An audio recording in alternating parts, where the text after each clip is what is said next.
movie, once you make it, people take it away. You have no control. It's not your movie anyway. People say whatever they want. Sometimes fair, sometimes it's flattering, sometimes unfair. It doesn't matter. But the working experience is something nobody's taking away from you. Just working with people who are good at something. It can be a helicopter driver, controlling camera, like doing AD work in dangerous movement, just watching people doing amazing things, enjoying it in their own world. And I get to collect them. And actors, of course, doing their thing. People good at what they do and they enjoying doing it. That's the biggest pleasure I have. Hello, and welcome back to The Director's Cut, brought to you by the Directors Guild of America. Today's episode features the DGA Special Projects Committee's recent event, The Craft the Director, Ang Lee. This series of conversations with master filmmakers features an in-depth discussion about the directing process, from pre-production through post. Mr. Lee's directorial work includes the feature films Gemini Man, Billy Lynn's Long Halftime Walk, Hulk, Lust Caution, Sense and Sensibility, and Life of Pi.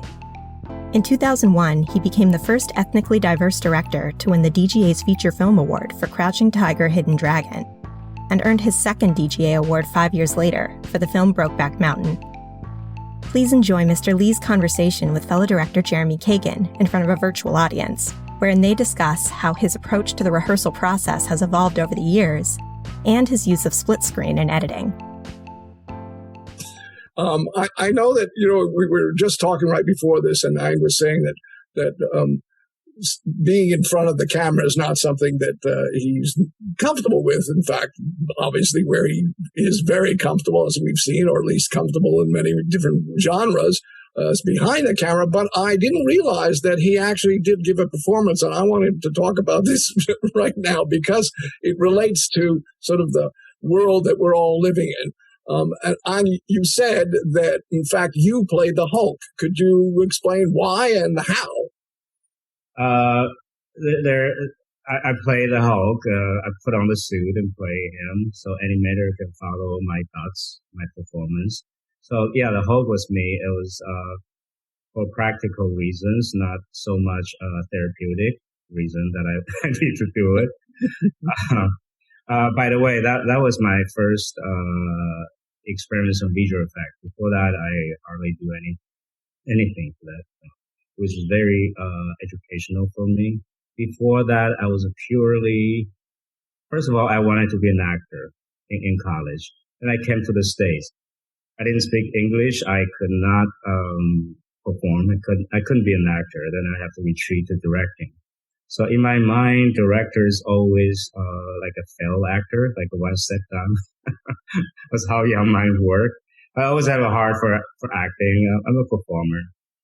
But once I get comfortable with behind the camera, it's very uncomfortable to be in front of the camera. That's just how life goes. Doing the Hulk, I was learning as I was making the most expensive movie. I think at that time it was the most expensive movie in Universal. I was dramatically trained. The way I work, I rehearse, I see how actors almost portray, how to capture actors, generate a performance, and I decide how to shoot. I check location, get inspired before I decide how to make the movie. So it was a long process, but Hulk is something different because the image is so expensive. I have to pre-visualize it. I have to do something more like an artist, more like a painter. I wasn't that visually trained. So I was learning how to see things before it happened. I cannot rehearse the Hulk. The Hulk is big. The eyes like this much apart. When you look at a Hulk face, you have to look like this instead of looking at the dots. Everything changed. And because of that, I have to rely on pre-visualization and storyboard, which I hated before, but I had to do it. I had to alter it, bend backwards, which I exercise a lot more in later in Life of Pi, which is even more enormous. But Hulk was the beginning. By the time I did the post, there's a lot of plays I shot and how things played in my head. It's very hard to articulate. Only I know what Hulk looks like. Nobody. Actors will just pretend something's there, described by me. the situation. And the cutting is imagining what Hulk would do, how he cut the place. And then animation, most animation, they didn't see directors. They're painting themselves. If you know the animator, you know which animal, which creature was done by which animator, because they're doing themselves, they're performing. So that's a very strange process for me. At one time during post, I was so frustrated. By the way, I spent 7 months at IOM back then. I think it's Ross. That's where they were, in the Bay Area. I lived there. I set up my post there so I can watch over what animators did. So during that time, I got so frustrated, and I said, no, let me show you. I say, can we animate your face? So they record my face, and that really helped. And then in terms of movement, then Hulk, it's 2,000 pounds, different than a person, and it's 15 feet tall. So it has a physics of its own. You have to translate it.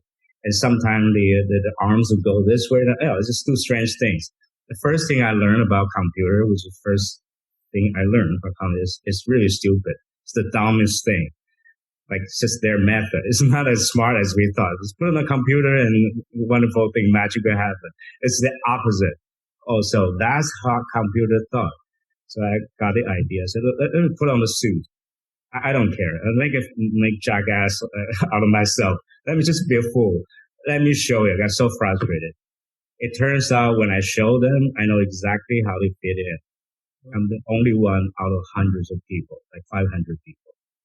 And each time I put on a suit for one shot, I will save somebody like 3 weeks of work, intense 3 weeks of work. So that I become the most valuable thing in the post. So for months, that's what I did. Like 7 o'clock p.m. before I can go into the editing room. I was in suit, just working out shots. That's quite an experience for me. In the emotional expression of the Hulk, particularly when he gets infuriated, was this also you in that suit getting infuriated? Was this you? Yeah. Punishing and attacking. And the cannon, I fight 3 dogs, and I fought a granite father figure with UFC's top fighter, Chuck Liddell. I fought Chuck Liddell with both those suits. I fought him. I wrestled with him. I fought with dogs, the fake dogs. I throw the tank, I hammer throw the tank. I did all those things. The anger is actually easy. The physics thing is hardest thing, actually, not facial. The Hulk expressions, which I don't have to put on suit, they will photograph me, videotape me, and that's actually easier. By portraying this character, I mean, one of the things that's so wonderful in your movies, in fact, are the performances. Even from the Running Banquet and on, the performances always have a certain depth of truth. They always have something that we know there is a human being here whom we're meeting in part, but the fullness we may not meet, but it's there. Somehow you're able to draw that out. I'm wondering, when you played this character, what you learned, if anything, more about performance yourself, so that in the next movies you were making, it affected the way you were dealing with an actor. I think the way we let ourselves be known is one thing, but inside there are all sorts of things, all kinds of holes inside. If you're willing to dig deep, if you're willing to be inspired by different characters, I think we want to play those situations. We want to do that. That's why we watch movies. Some people like to watch it to experience. Some like me, like you. We want to experience ourselves, just play out. Whether you shoot it or tell somebody do it, or you do it yourself as an actor. I think that's something in our imagination, something we're afraid of boredom, something we want to search for the truth ourselves, which in the back of our head, we know how we show life is a cover-up of who we really are. The Hulk. You have to be reasonable. You have to be likable. You have to have a story. You have to, in the form of art. You have to have a slogan. You have to have if you're a politician, you have to a narrative. Everybody has a narrative. You have to be civilized. You have to be coherent. But inside, in our limbic system, the true self, who knows what's there? I think life is something, our reasonable self is something how we cover ourselves so we can peacefully live with each other. We can negotiate. But I think in making movies when somebody else is doing that, you pretend. We all pretend somebody else is going through that. Actually, by faking, you touch the truth somehow, which is, you still have to find excuse to find a narrative so people will comprehend cause and effect and all that. You still have to narrow things down, not like life. I think we can let a lot of unknown things unleash. I think that's whether you're a director, you're playing Hulk, or I direct actors. I'm not as good actor as the actors most actors. I'm better actor than a lot of actors I direct, but I'm not as good as some of them. Really good. That's all they do. But how do you pull that out? What can you share? I think that's how you get good performances.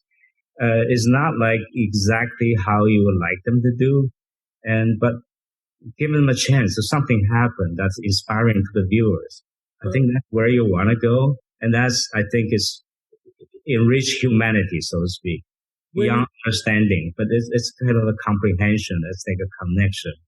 When you are watching a performance, obviously we want to know. Sometimes I'll ask specific questions about a couple of performances that you might be able to tell us how they emerge. But when you're watching a performance, just from what you said, that perspective,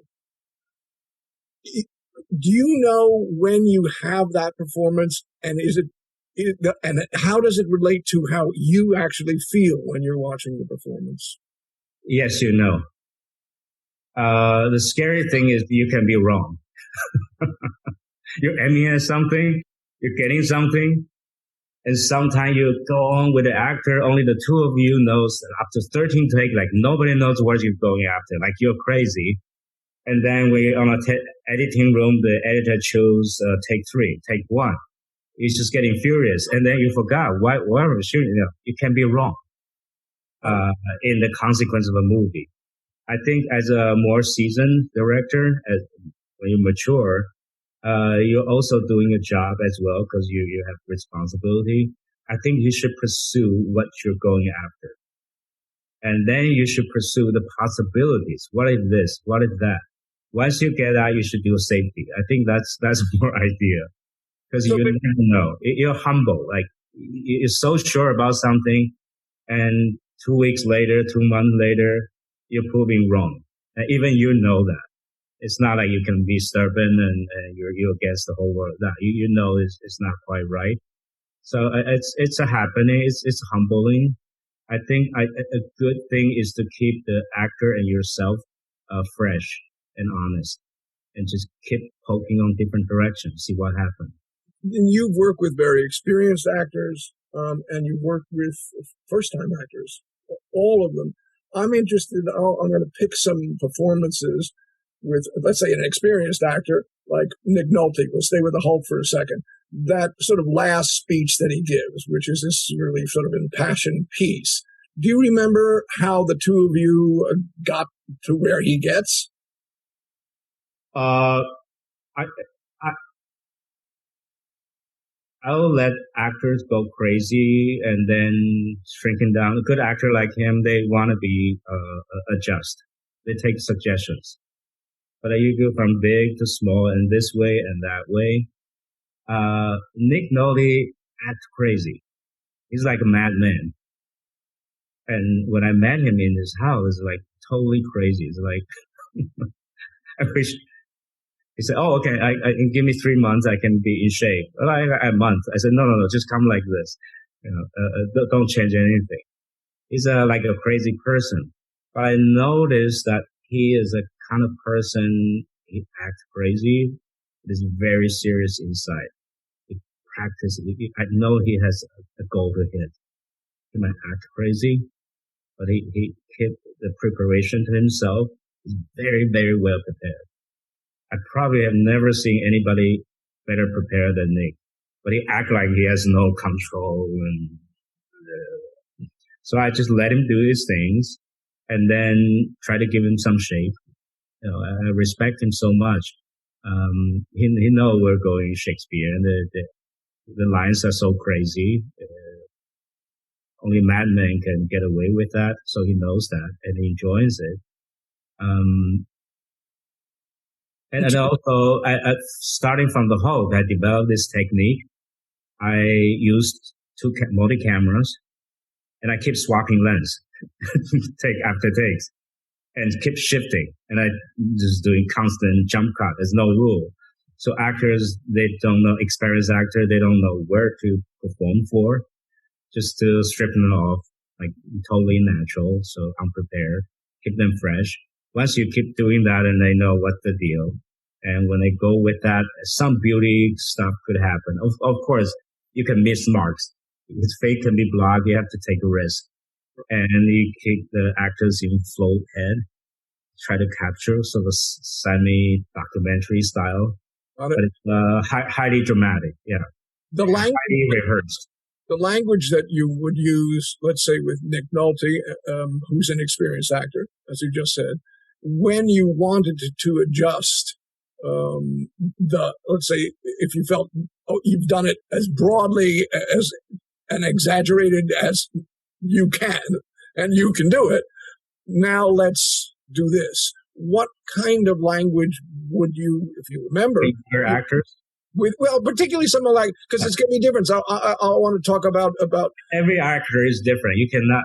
I don't believe there's a method you can apply to everybody, because everybody's different. I respect their method. However they do, I try to break them, so they can fit into that movie. So everybody's in one movie, not like in 15 different movies. They all have their thing, their preparations. You have to let them do their thing. For experienced actors, I found I did most of my work is to mess them up. Oh. That's my creativity. That's my skill. That's my shit. Whatever. When they rehearse, they're in the zone. You know, people are going to admire that performance, but their heart won't race to it. That's when you have young actors. They have benefit. You can never beat young actors. You tell them simple things. They just do that. The effort try to give you what you want. It's heartbreaking. It's already gold. You cannot, I don't care how good you are, you cannot beat that. You know, it's like child actor, fresh actors, especially I really like young actors in second movies. They just get a little bit skill, get a little taste, and still trying. And it's just that it can break your heart. It's just earnesty. That's gold. Because audience see themselves. They don't see performance. When they see a group of performance, they admire you, but they won't be worried for you. They won't act for you. You can never act as good as how people act in their mind. When they're acting, that's the best. So for experienced performers, it's very hard. I kept joking about this. It's very hard to pretend to be a virgin. Once you know, Will Smith has a great non-virgin walk versus virgin walk. But anyway, once you know you have the skills, it's very hard to pretend that you don't know. Right. I think that's when you can get the help from good directors, know how to mess you up a little bit. We do perform in real life. Most of the time, 99% we perform. Like now, we're performing. Yeah. But in drama, we want to peep into it. Voyeur. We peep into somebody's life, somebody's secrecy. Most of the time they perform, that's okay. They hit the mark. But there are times you want to mess them up a little bit, caught them on guard a little bit. Even like bad performance. Maybe you'll get something that's very moving. I'm talking about the experienced actors. Sure. They appreciate it. We provoke them that way. Yeah. Once in a while, they do appreciate that. And in the provoking, what kind will you change the intention of the moment? Will you say? Yeah, change condition, saying something strange, or saying something very different than what we say we're going to do. And there are actors like Tang Wei in Last Caution. She's brilliant, like really talented, but her mind drifts all the time. So every take I have to give her different direction. Just the actors, you just keep going at the same thing until he get it.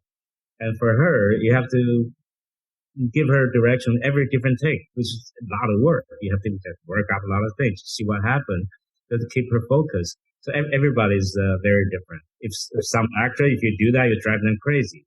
What do you want me to do though? Stay with her for a second in Lost Caution. If you're giving her a different direction, because we're all looking for what can work, and obviously every actor is different, but will your language be the language of this is the situation? Will your language be the language of is what you want? What will it cover? Combination.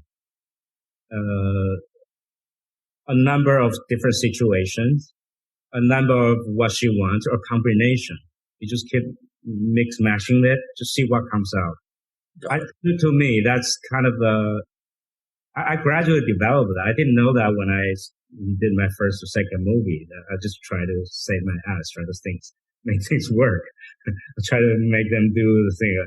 And movie after movie, you got to pick up experience. I found that it's probably the best way to work for me. You know, what worked for me might not work for you or somebody else. Somebody has the authority look, then certain things work for them. I look like a nice guy. And then I can do certain things somebody cannot do. Or there's something work for somebody, don't work for me. And when I did Sense and Sensibility, I couldn't finish a complete sentence in English. And that was really a struggle. But the performance is good. I know how I have to find a new method. I was scared of them. They all talk better than me. I just didn't know what to tell them. So in my head, I know what's going on, but I think it's very hard to verbalize them. And they're like top British actors, like Cambridge this and Shakespeare that. It's very intimidating. So I have to find new method. After that movie, I thought anything's possible. If I could make that movie, anything's possible in movie making. You just have to find a way. This is how we're lucky. Things don't overnight. A movie don't make overnight. Yeah, somehow, if you know what you want, if the desire is strong enough, if you're sincere enough, it's like religions. Somehow, maybe a miracle will happen. And you see it happen again and again, and that becomes your faith. In Lost Caution, besides, I want to talk because I know you've done a number of sex scenes, and I want to talk about how those scenes, which are totally amazing on so many levels, but because they reveal characters, they're not just about the act, they're about the human beings, and I think they're amazing. But in there's a moment when your actress is playing in the theater, and she's giving a performance in this theater because she's part of the theater troupe. And she breaks down. And I'm wondering if you remember how that evolved, how the two of you found that particular moment. Because she really, she's playing an actress who's playing an actress. So, and yet her breakdown in that theater performance, that it was pretty stunning. I don't know if you remember what that scene. However, I have to take credit because I wanted to do exactly what I wanted to do. Because that's my story. That girl was me. Of course, the same story didn't happen to me, but that's how I belong to the theater. The first time I stood on stage, it was exactly like that. So I photographed the scene exactly like how first time I stood on stage. I remember the audience was just a blur because the spotlight was on my face. And I clearly believe that I belong to that world, something yonder. And I don't belong to the realistic world. That doesn't make sense to me. This is where my belonging is. And I like that. I belong to the stage, that world. Somehow the spotlight shining on you. You're talking something big. For that, I put the patriotic play, which I played when I was 17, 19, about her age. So I was very specific in staging that scene and going over with her what my experience was. And she had to be me. By the way, I casted her. I felt she was very much like me. She was like a female version of me. So somehow I connect with her that way. It's a strange thing. She was me. So for a long time, she was me. She know this is something happened when you're that serious about your creation. Your lead actors, actors, they're smart. They know they play some part of you. So you're watching them, what you can use, and they're watching you. Like which part they're playing. So you're observing each other and see, just feel each other out. So after a while, she and I was like one person, like soulfully, like for a period of time, we sync. I think there are three characters in that movie we sync together. The young leader and the Tony Leung's character, Mr. E. That characters, they know they play a part of me. Something more overt, something more covert. Like Mr. E is very covert. The girl is like obviously me. When she cries on stage, and you've dealt with actors and tears, do you remember how she got there? You pray a lot. There's tears. There's some actors, I don't know how they do it. It's like a faucet. It can turn on and off. That you don't have to worry about. So when they turn it on, you have to watch. They don't just cry. They got something in their eyes. The emotion, the conflict, everything. Sometimes they cry so hard they forgot they're acting something. There's the content, the reason why they cry, and you have to remind them. Most of them, I think I did a lot of reminding on actors cry because they feel till it seems to be the most precious thing that shows they can act, they can be truthful. But that's just like the basic. You have to go beyond that and through the tears, something in the eyes. I think that's what's most moving, and they have to get that clear. And then the tears, you can only keep it fresh 2-3 takes at most of them, except there are a few actors, they can go like 8 takes. They're miracles. I don't know how they do that. One actor told me, she's Taiwanese, the biggest sister in Adrian Man Woman. She told me, to drink water. People forget tears is water. She kept drinking water until it come out. You're blessed. But most of them, the tear scenes are precious. When people in tears, they're very emotional. There's a complex thoughts in mind, conflict, and all that complex thing should happen at the same time. While they're having like abundant tears, when the page got gushing out, they all have to come together. You have to time it really well. Like usually I will do it like mid-afternoon maybe to get them warm up and keep warning them don't eat too much during the lunch. Like I was really carefully timing them. Early on in my career, I would talk to actors. While I was talking about the scene, they started to cry. I said, oh, this is a good sign. Roll the camera, it'll be great. But when the camera rolls, they dry. It's over. That was earlier in my experience. So later, I will be very careful. If I know it's a tear scene coming next day, I'll time them, condition them, like make them aware that it's a kind of a big deal, but don't make them overlook. Just preserve their energy. I watch them very carefully until the time. Usually happen like take 2, 3, 4, and then they're like gone. That's my experience. And normal actors. So for that stage scene, there are like 500 extras, but everybody's have to work for her. We took many, she went through a dry period. No, performance is great, but there's no tear, or tear is great, so performance. It's like, there's one take that we're like, oh, thank you, thank God. Yeah, you're a little bit at the God's mercy. It take a little, yeah. It's not like there's a method. You can turn into a routine. I don't think so.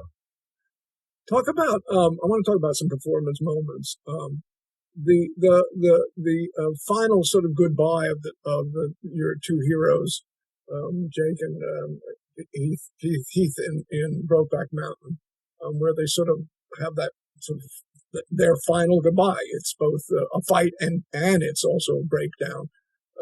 How did you help them get to that moment in that scene? And was it, in fact, did you shoot in sequence so that it was the collection of experiences they had? For some reason, it's funny. A lot of movie. That's one of the great scenes in the movie from performance point of view. But that was one day was very frustrated for both actors. I did some weird thing with cameras, both cameras, and that really messed them up. That was one of the situations, and I messed them up, and something great come out, and they're not appreciative. What I did is I kept most of the scene. I think I break the scene into two parts: the first half and the second half. The first half is more on Jake gyrating Heath, and Heath breaks out.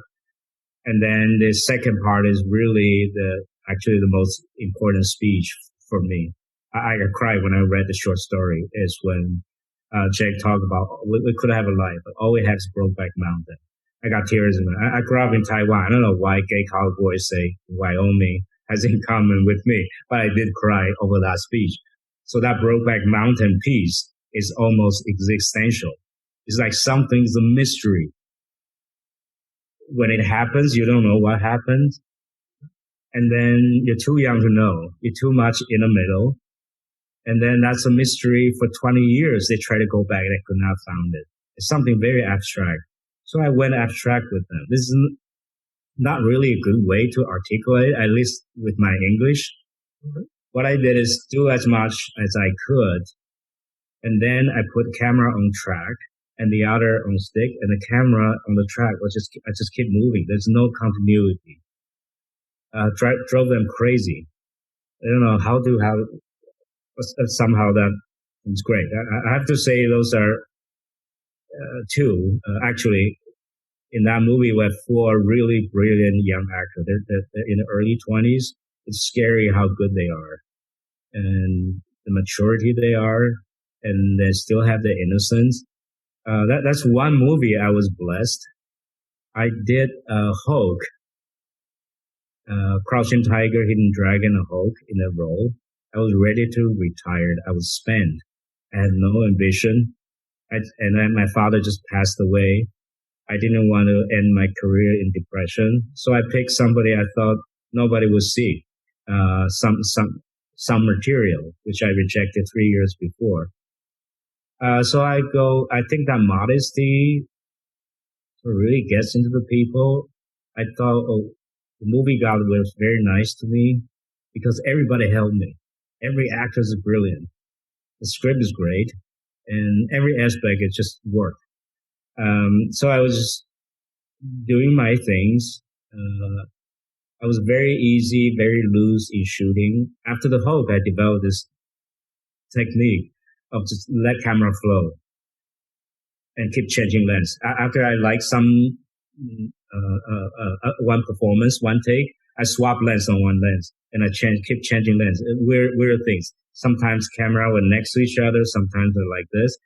Sometimes they just one's steady and the other just keep moving around aimlessly, picking whatever.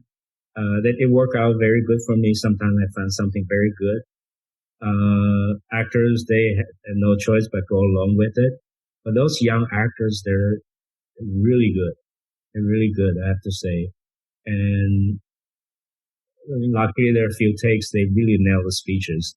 And it's just one of those very effective scenes.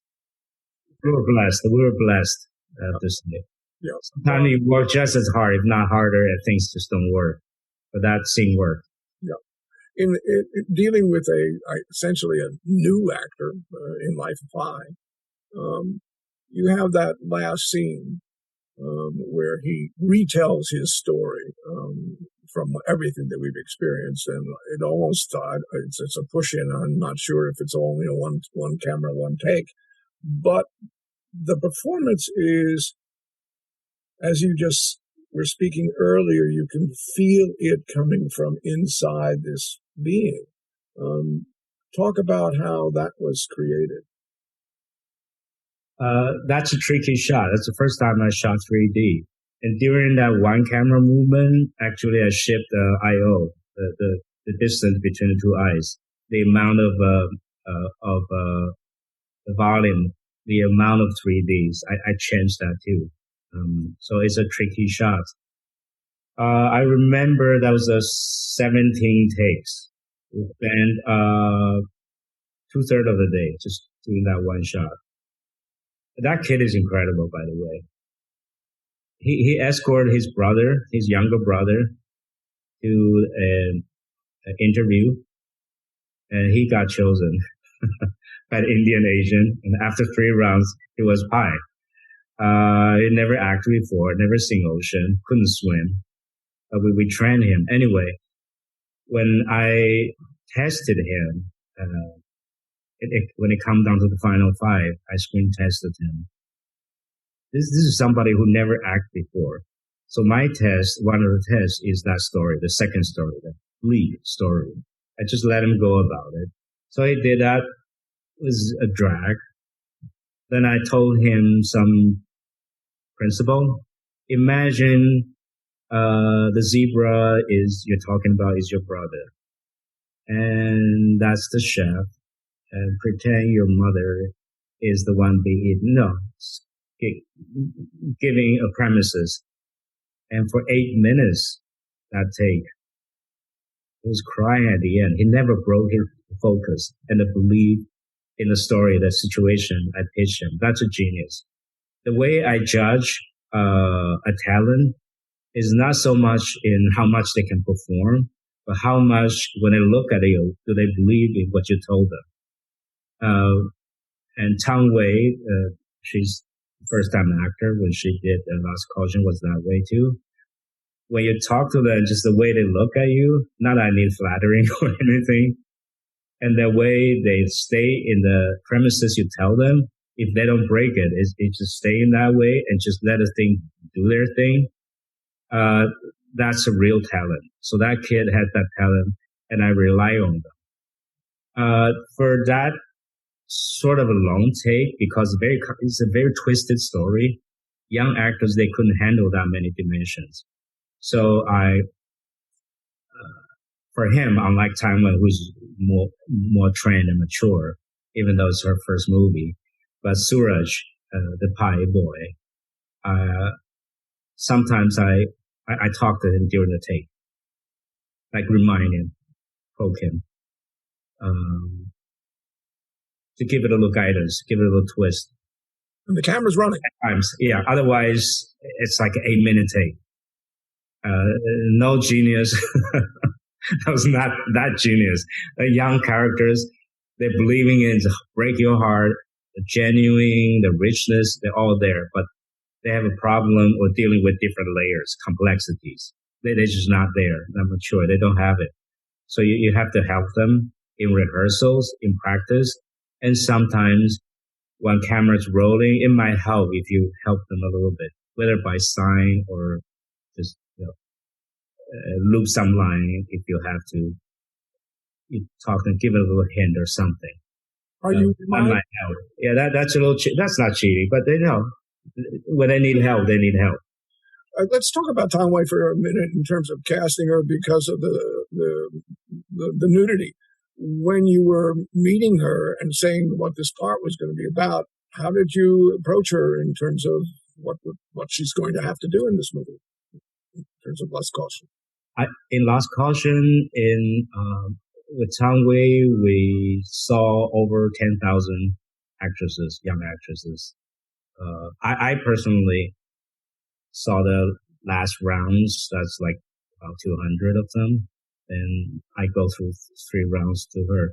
Tang Wei, as soon as you see her, she reminds me, because it's my parents' generation, she reminds me she has an aura, a disposition like my history teachers. Someone of my old age, actually the old soul, which you don't see that in modern Chinese young people anymore. Whether you're in China or Taiwan or Hong Kong, they changed. But somehow her disposition really grasped me. And also I have a feeling she's me. I feel akin to her, like she's going to play me. Even she's a woman, but so she's the first sight, as I said, the way she looked at me and the way I picture her, and then the screen test, that's all very helpful. We never talked about, she didn't read the script, we didn't talk about sex scenes. And gradually, in rehearsing times, and I just see how far I can go.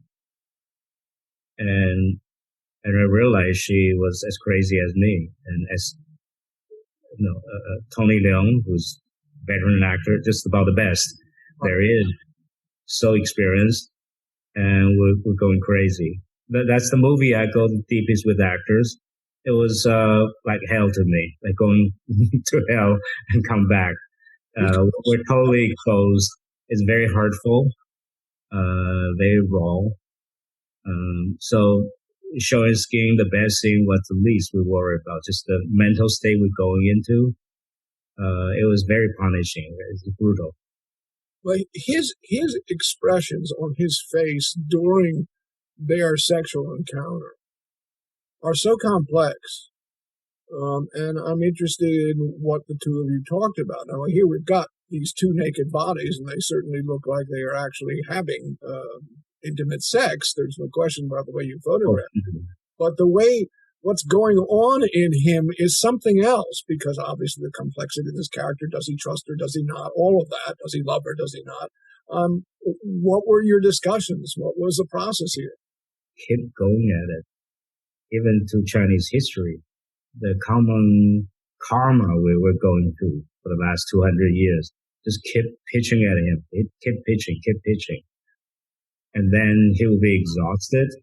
He's beside himself, frustrated, and I say, you still have some strength to resist, aren't you? They say, yes, let's go again, until he's totally broke. He's like, after shooting the movie, all the three major actors and myself, we got sick, like seriously sick for a month and a half, all of us. It's just mentally very brutal. I don't think I want to go there again, but that was one time I go really deep with actors. It was brutal. It was bare. It was naked to the zone. We gave a lot. I appreciate it, how much. Sometimes I'll have a nearly nervous breakdown while doing those scenes, and Tony will say, we should show some scenes. Mr. Director, they don't call your name in Chinese. He said, Mr. Director, you have to take care of yourself. Sometimes I couldn't go on anymore, and he'll turn around and help through the scenes. It's wonderful. We go that deep with actor it's a blessing. In terms of rehearsal with them, or in terms of rehearsal for you, do you use it still? That much. Have you used to use it, or has rehearsal changed for you over the years? Didn't change that much. Early on, I would rehearse like really fine, like stage, because I was stage trained at the beginning years ago. Then I found it's like if you're coaching a basketball team, you want to save the best for the game, not in the practice. So I think rehearsing the 2 weeks roughly, it's a time for them to know me to know them. And I take a section and keep repeating it of a scene. First we talk. Talk is cheap. Actors like to talk because they don't have to do it. Then I say stop talking. Let's just do the line, go through certain things until they have a sense of it. I have a sense of what they are, until they have a taste of the character and the situation, the chemistry. Once they have a taste, I'll stop it. I didn't go any further. It's not a stage play. You want to keep it fresh. I think the real happen is the shooting day. Shooting day is really precious because all the elements are there. The sets are nice. It feels real. They all gear up. The adrenaline is higher. They all gear up for one day's 8 hours, whatever. And like hundreds of people are focused on one thing. That's precious. If somebody don't pay attention, that's when I'll go bizarre. A nice guy on me, I throw a fist because that's not fair for people's month, 100 people month of preparation to get to that point. But when a camera rolling between take, when you're given a direction, I think that's the real deal. You want to keep that fresh, at least for me. That's a real deal. Don't over rehearse it. I will say. Right. You can discover a lot of things while cameras are rolling. Got it. In creating the prior circumstances, the prior history, the family in Taking Woodstock, the father, Elliot's mom and dad, and Elliot. What did you do with the three of them if in rehearsal before you got them on your Woodstock? That also involved two veteran actors.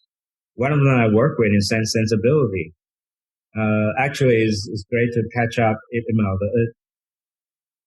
Play a part in Sense Sensibility. I was very quiet. Had no social contact with them whatsoever. I spoke broken English, a few words at a time. Somehow we get that movie made. And by the time I do that movie, I caught up with her. I was talking like this. She said, "Oh, that's how you feel, poor thing. You should tell us." I didn't speak. So that was wonderful. They're both very British way. Rehearse, very stage play, very matter-of-factly, very stage-like. You have to break them a little bit. I think I spent a lot of time working with them on the accent, on the Jewishness. The Jewish is a big thing in that movie. So Dimitri was, he was 35, but he played no more than skits in Comedy Central. So he's a totally fresh actor, never really acted before. So I gave him like a personal 1 month training, one-on-one acting classes, just tune into like workable condition, like an actor, but he was still fresh. He's a talent. He's really talent. It's like Lost Caution. You have a veteran actor, like the best veteran actor with the young actors. And the approach is very different, but they're in one movie. Just to blend them, look like they're in one movie is a big work. So are they. And they're very British. You have to break them a little bit, just to suit in the American Jewish life a little bit in that period, in the 60s. And then Dimitri, you tailor something comfortable for him, and he does his thing. And when you said you were rehearse a lot for that movie, we got to rehearse a little bit more. When you said you were sort of giving him acting training, what kind of things were you doing with it? This is with Dimitri. Things I learned in college level. Like what?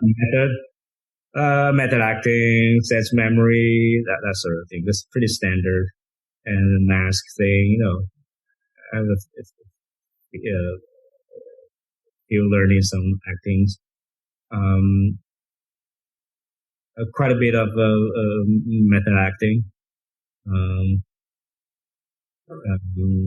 The standard thing. After a while, an exercise. He's a talk show host. He's a comedian. Right. He's very comfortable with words. After a while, I felt like if he's talking, he doesn't have to do it. We're always explaining things. After a few weeks, a couple weeks, and finally I made a very helpful step for him. I said, "Don't talk back to me. Talk like a Chinese director. This is for your own good. Just whatever I tell you, just do it. Don't explain. Don't talk back. Don't ask questions. Just do it, and again and again and again." So it took one day, and he's a changed person, actor. Just stop talking. That worked for him. Might not work for somebody else. But I found that to work for him, he's a very usable actor. In casting in that movie, Lev Schreiber plays a unique character for him. How did you decide on him, and what did the two of you talk about? And obviously, he's an experienced actor in terms of creating that character. Usually, I work with, unless it's a Chinese movie, I work with A.V. Kaufman, my casting director. I really trusted her. We start working together since the Ice Storm. She's particularly good at discovering young talents, fresh talent.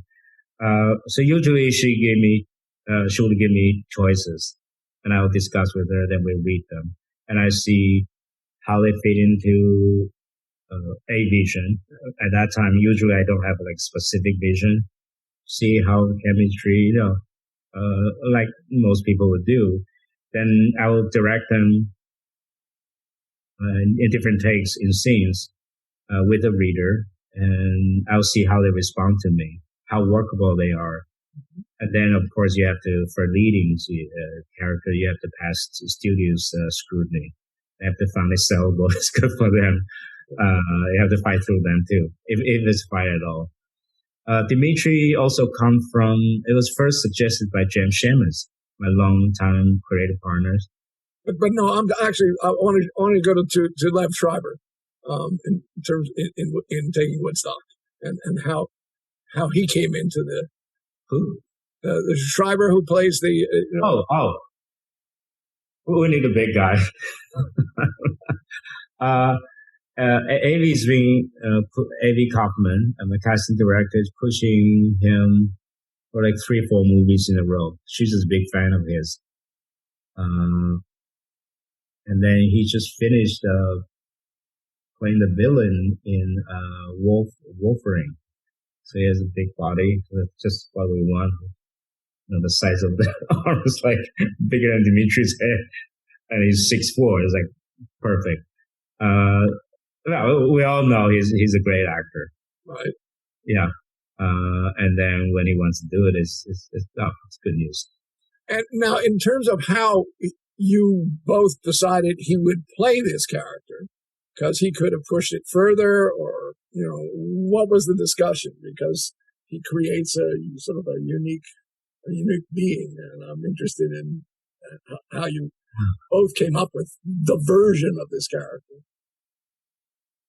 Yeah, you need to talk to him a lot. You have endless questions. It take a lot of your attention. So it's good training for my talking skills in English. I gotta talk to him a lot. I remember he took a lot of my energy. While I have like hundreds of hippies out there and a lot of elements I have to worry about. And he'll be like that cop.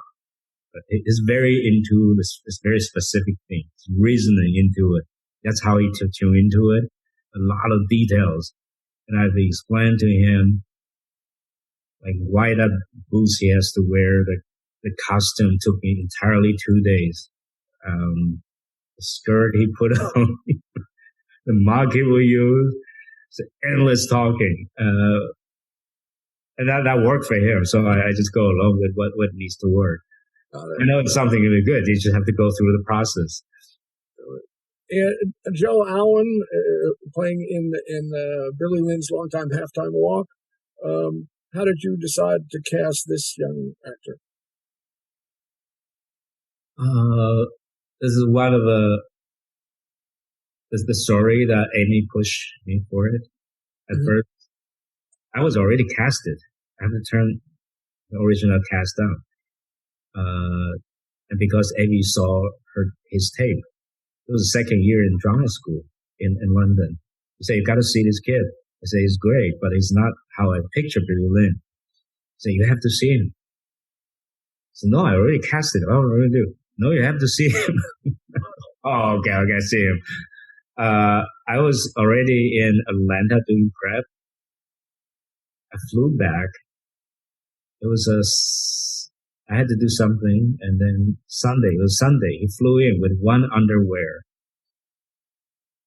And I saw him like on the street corner. It was a cold day. He's a very unusual young man. and I did one scene with him, 5 takes. It's a clearly top-notch talent. It's like a dream. I don't know why he's not a big name yet. I think this is a movie star. This is like first-class talent. Amy was right.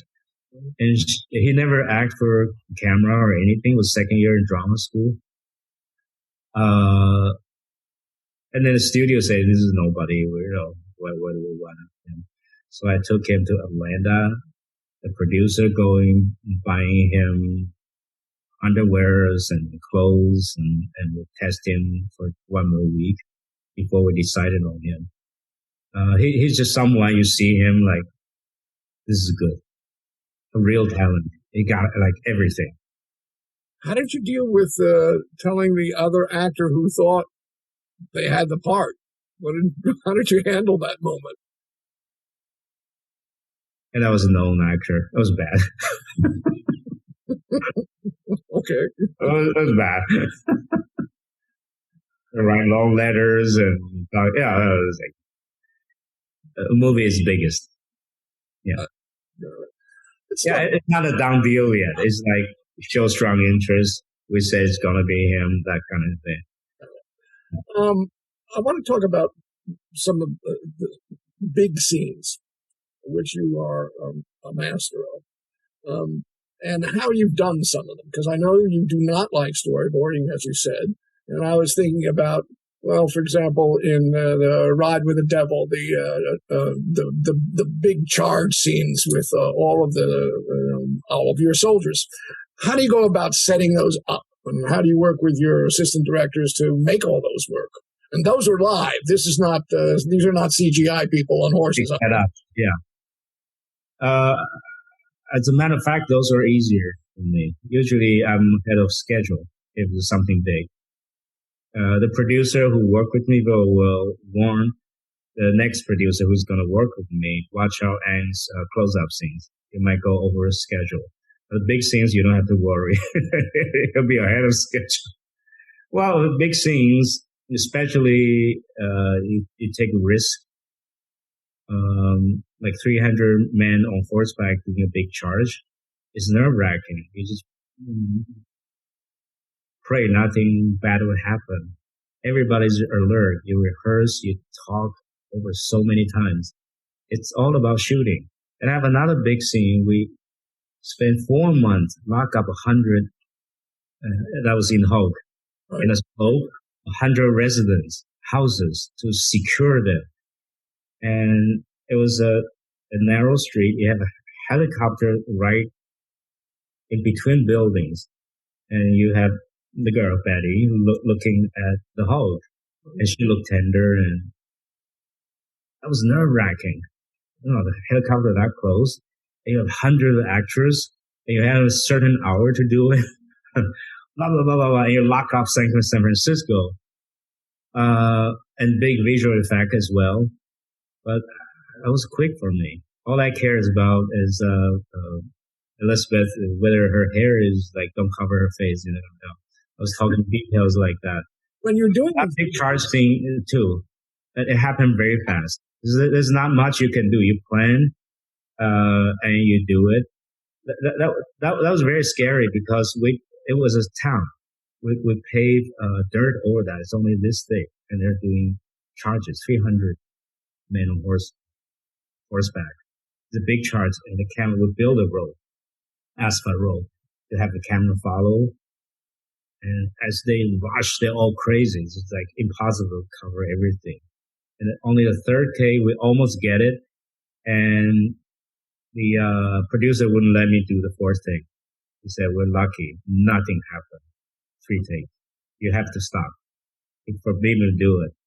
And the army, the actress leader was, they're ring actors. They're very upset.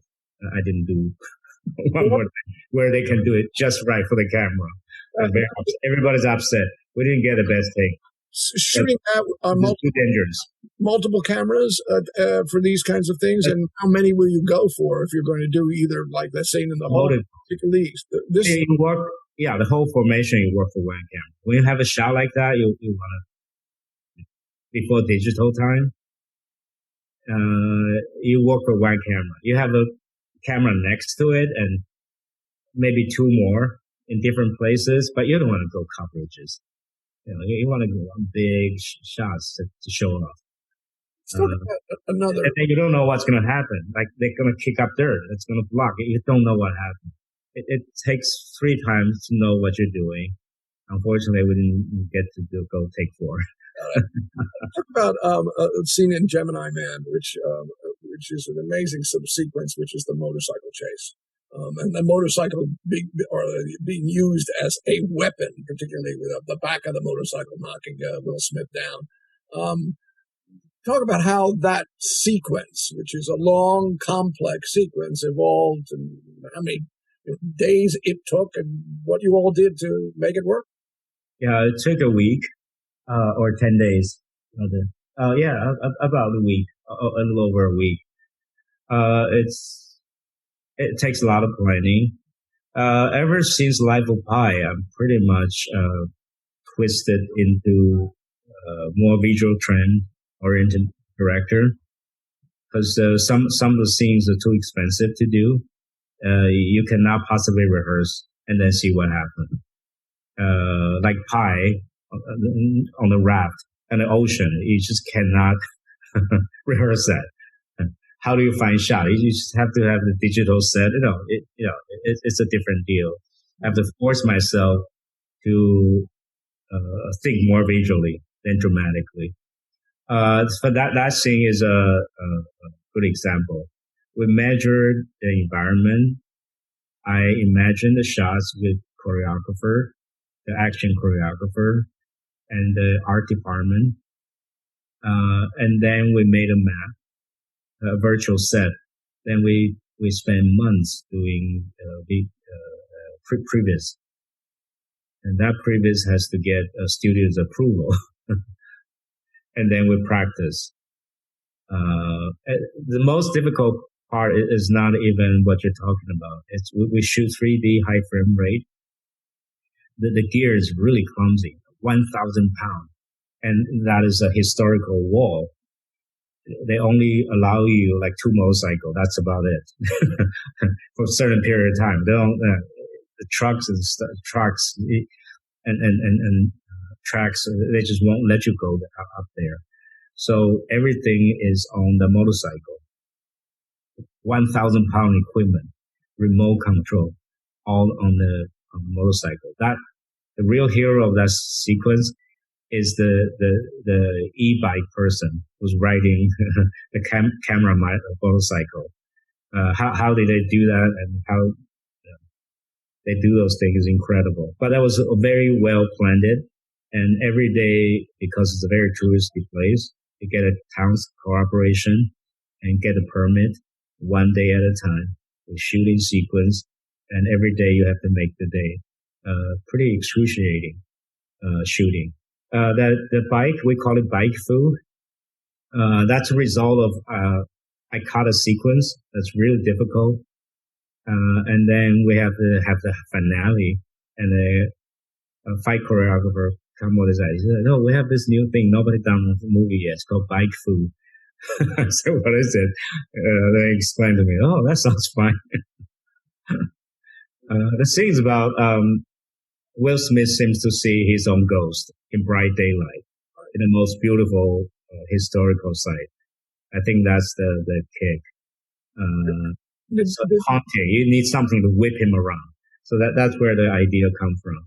Like he's whipping around by his younger self. His ass and kick. Literally whipping. Literally, yeah. What were the challenges for you and Will Smith with him playing the younger self? Besides obviously the technology of making the face, but just creating that younger version. What did you all discover, and how did you create it together? It's a miracle, I have to tell you, because if you can do that digitally you can do anything. That's like the holy grail of visual effects. So thanks to Weta, the study, the scientific study, The test they do is just incredible. The study of how we get aged, what is youth, how emotion connect to every cell, like layers of skin textures, the eyes, the enamel, the teeth, how mouth works. It's just incredible. I need an expert to explain. To spend like a week explain how that was done. It's very complicated. That is regarded as the highest you can do for visual effects. I think the hardest thing is the viewers. I think when you do 100% scientifically right, somehow we're our head about Will Smith. It's called uncanny valley. Like, just people's acceptance, especially in 3D high frame rate, it's more like life. The way people perceive things are very different. When you watch movie in 2D, most people we agree on something. It's established, and also the difference is smaller to begin with. If you do 3D with clarity in a different language, that's so lifelike, our perception are very different. And nobody's seen that Will Smith before. Like the real Will Smith. Because we didn't put him in an 80s action movie, play happy-go-lucky, a lot of makeup. And he cannot play that because that's not his part.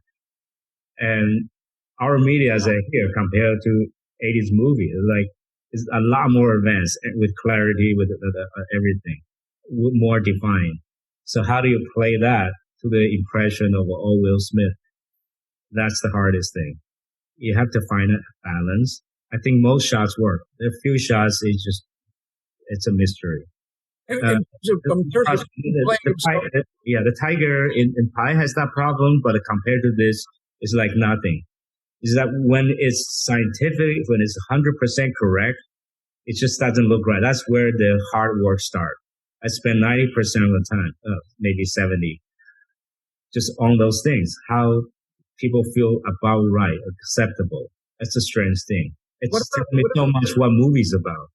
Movies are fake thing. It's our impression.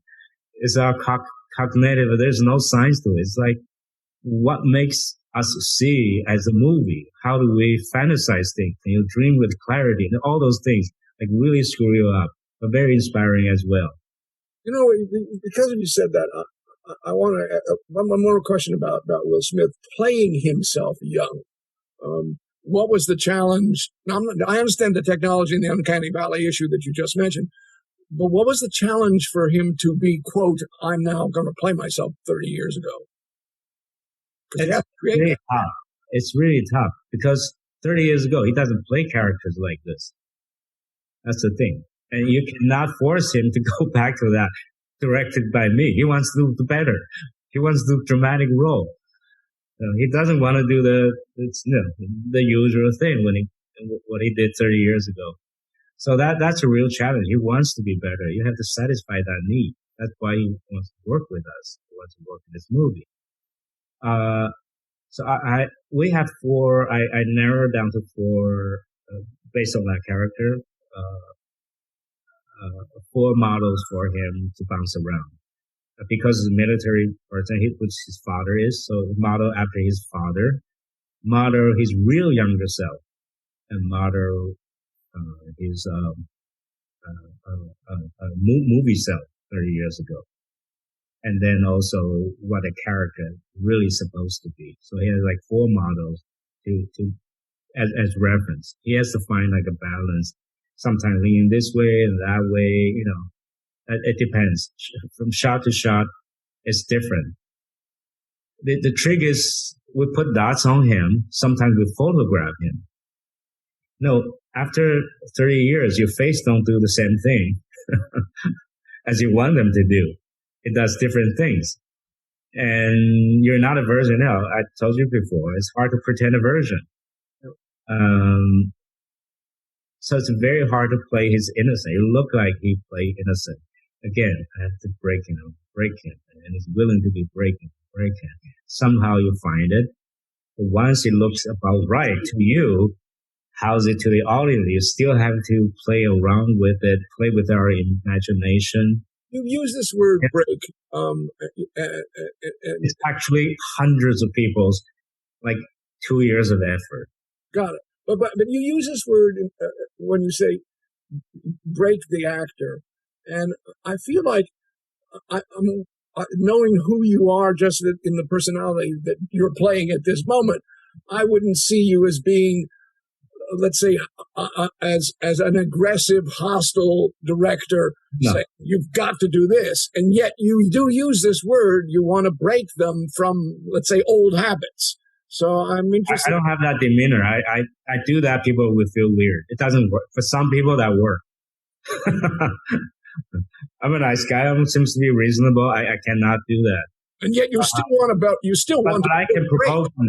Yeah, but I can provoke them different ways. Just if they agree to, they know I mess them up for good reasons, for good intentions. They welcome that. If they're good actors, they won't be working with me unless they're good actors or they want to do good. So when you mess them up, you just throw them off guard. They go along with it. They try. Got it. Yeah. I want to talk about something else, which is in your thinking in process about transitions.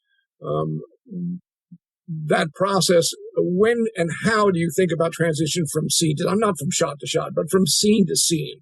Where and when is your mind? And I know you've worked with your editor Squires for many, many movies, but you're still knowing how I'm going to get into scene, how I'm going to get out of it. What's your process of considering and thinking about transitions? Frankly, I never really have to think about that. It's there. By the time you're shooting a movie, the movie's in your head. That's my case. You prep so much from script, you're talking it all the time, you rehearse. I don't need a script supervisor telling me about transition. Maybe a few times in my first couple movies, then script supervisor do something else. They don't tell me about transitions. Earlier, Tim might remind me you might need a transitional shots here and there. And gradually, I just don't remember that we ever talk about that. Got it. Talk about split screen, because you have it obviously in Hulk. You have actually an interesting technique that you use in a number of movies. You have it in Pi as well, where it's sort of isolated, but it's still split in the sense that you have a character that we see on top of another image from another space and place. So like early on, the reflection in the pool, and of course Woodstock is filled with it. Talk about split screen, what you've discovered about it. I would like to call it multi-image. When I prepared for the Hulk, because the comic panels, I just had that idea. Then I did an experiment. I took the footage from Ride with the Devil, a Western movie I did, a Civil War movie I did.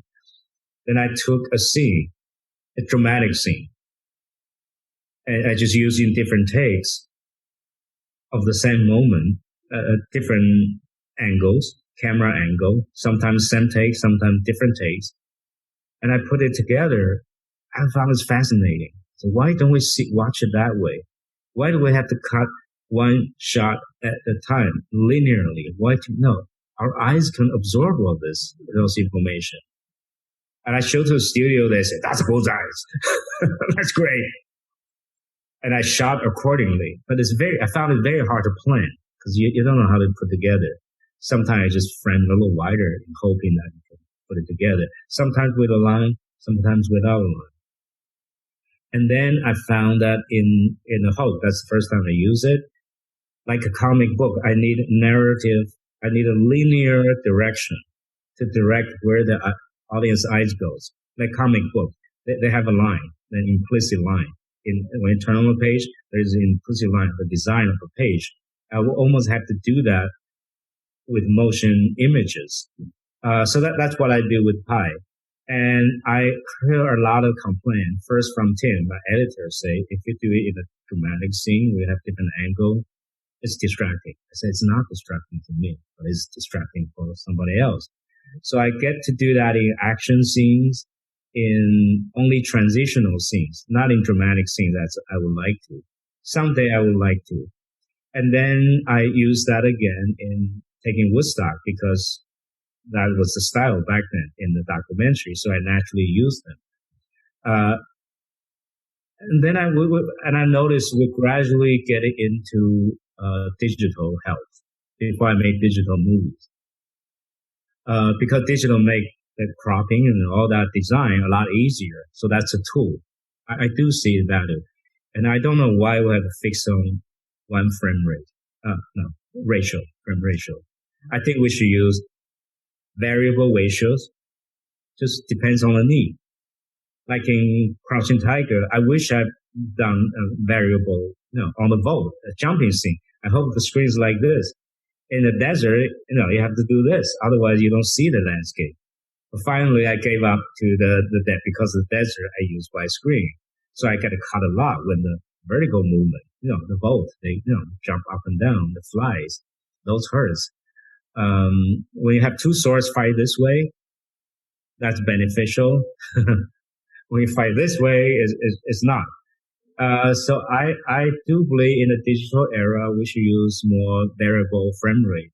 And you actually audience don't care. They watch it. There's no problem. We should use more. Then it comes to 3D. You did it in Woodstock, I think, at least if I remember correctly, there's a moment when he's sort of being interviewed, Elliot's being interviewed by the press, and I think the screen becomes the sort of the square screen of 60 millimeter. Yeah, and you don't notice it. I mean, because it seems nostalgic. Wish I was 16 millimeter too. In Woodstock, for example, looking at the particularly the long sort of road sequences with hundreds of people doing hundreds of different kinds of things.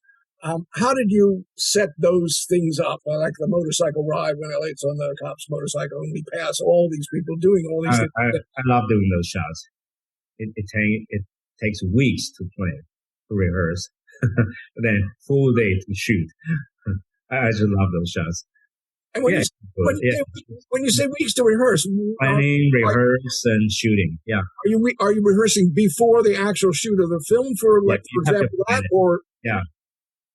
And then after we plan it, practices, I believe we use one Sunday or half a Sunday to rehearse the camera movement with actors. And one break days. And rehearse it. Then still one full day to shoot. And all of the activities that everybody else is doing, are you working with your assistant directors to create, somebody's going to be smoking dope over here and somebody's going to be doing whatever. What's that conversation? We have a hippie training camp for 2 months. We got real hippies to train the non-hippies. I could have joined. Together for 2 months. We have a train. So that we have like an elite 200 hippies. They're in the foregrounds. So they know their stuff. Know what's period was, like no high five, no backpack. They do this. They're slim. And they also grow their hair. When they grow their hair. If they're naked, they gotta grow their hair, their stuff. We have a hippie camp. So then the hippie camp will create their stuff. They contribute to us. We organize them. And I put a big chart in what we call it a hall. We call it a war room. Me and the war room. Me and my supervisor. We put charts. Every group, including the groups that live around that house and the traveling, the build up the traffic and reduce and everything. We have a chart, huge room charts. So everybody knows their business. It took a lot of effort. It looks chaos, but it takes a lot of organization and thinking. Plan chaos. I want to talk about something else. We only have a couple more minutes left, and I really appreciate the time you're spending with us. But I want to talk about sort of the idea of magical realism itself. what's real, what's not. And there are two sequences which in Woodstock, when Elliot has his first psychotropic experiences and looks at the hangings inside that VW bus, and they come alive. And I'm thinking of that in relationship also to Pi, when his mom is telling the story of Krishna. Mm-hmm. Look in the cartoon book, and that comes alive. Talk to us about how you see the relationship we have between what's Acid Trip. The three key person, me, the actor, Dimitri Martin, and the visual effects supervisor. Only the three of us never had acid before. Everybody else has. They just keep feeding us what else. The thing I heard the most, there's no reference, because if you watch acid movie in the 60s, no, it's very limited what they can do. They use double exposure. No, it's clumsy. It doesn't do justice. What I heard is the most is you see essence of things. The other, you have like a lag kind of effect. So those two things, I want to really nail it. But the van scene, the hippie drawing, I did something tricky. The scene before, I shot Paul, the actor wasn't Paul Dano. Huh? Yeah, Paul Dano. Paul Dano, sorry. And the hippie, that scene, you're cool, you're there, you're not there, when they talk hippie stuff. I choose to shoot like in a pretty rough day, like a sunset. So it's like rough. And I shot with 16 millimeter camera. 16 millimeter, reversal, like positive. So it's really rough. And then when I look at, the picture, the same picture I shot with 16 millimeter in low light. I shot with 70 millimeter, and I put it up, I redraw it on the wall. That's 10 times bigger. And I shot it with 70 millimeter. So you transition in from rough 16 millimeter low light to highlight enlarged 70 millimeter images. So it looks like the clarity, your eyes adjusting. That's a trick I just invented. I was very proud of it. Then you digitize it and have a little slide move and a lag.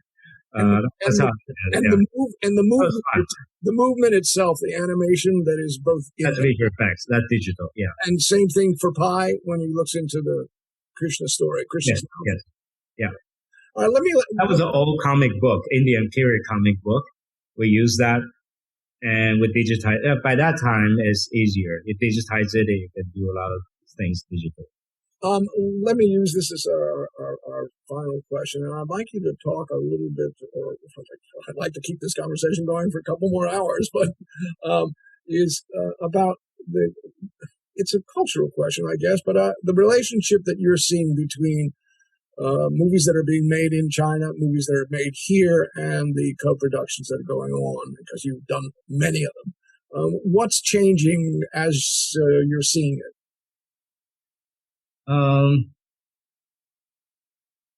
What is in the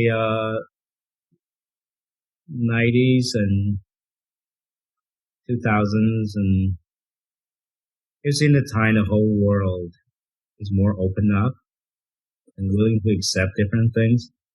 It's a wonderful thing. So I was taking that tide.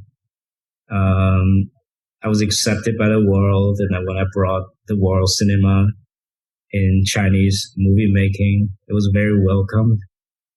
Things are very in goodwill and polite. China, they have restrictions politically, but they want to see the world, and it was very polite. However, they don't have a rating system. It's something they're not open to it. Filmmakers ask to have rating systems. Why everybody would watch this? No, it's everything is G, but their G is more flexible than the G here. So it's kind of variable. Like they didn't touch anything in Crouching Tiger, Hidden Dragon. except one of the Band-Aid that was from the Xinjiang territory. They didn't want him to talk that way. They think it's mockery. Out of goodwill, okay. So other than that, it didn't bother me anything. In terms of style of filmmaking, crews, etc., a difference? Oh, everybody wants to help. They want to see the new things. Last Caution was very helpful, except, of course, the sex scenes. Right. And finally, the unpatriotic act when she tells him to run. They want to redact the words to be something less obvious. Right. I'm going to ask you a last question. Yeah.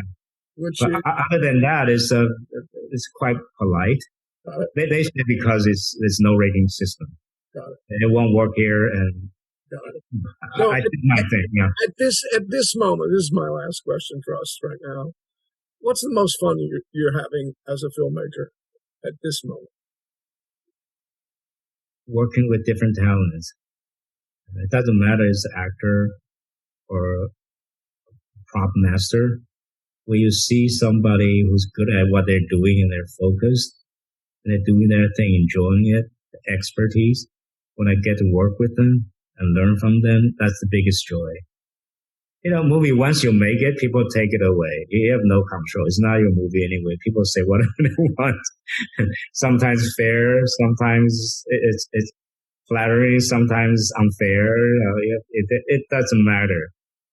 But the working experience is something nobody's taking away from you. Just working with people who are good at something. It can be a helicopter driver, controlling camera, like doing AD work in dangerous movement in a terrain, going through terrain with a multi-helicopter. It's just how do people do that? Just watching people doing amazing things, enjoying it in their own world. And I get to collect them. And actors, of course, doing their thing. People good at what they do, and they enjoy doing it. That's the biggest pleasure I have.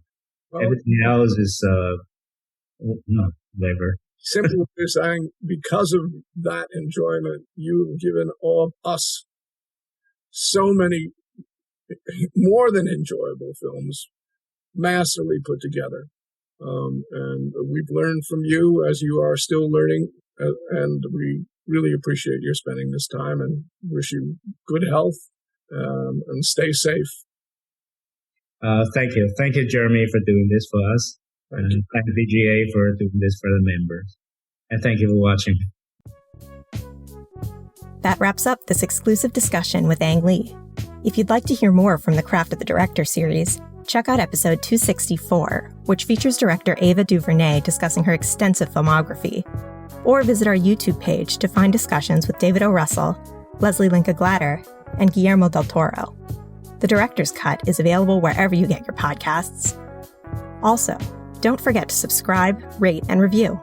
We'd love to hear your feedback, and you can help fellow film buffs find the show. Thanks again for listening, and we'll see you next time. This podcast is produced by the Directors Guild of America. Music is by Dan Wally.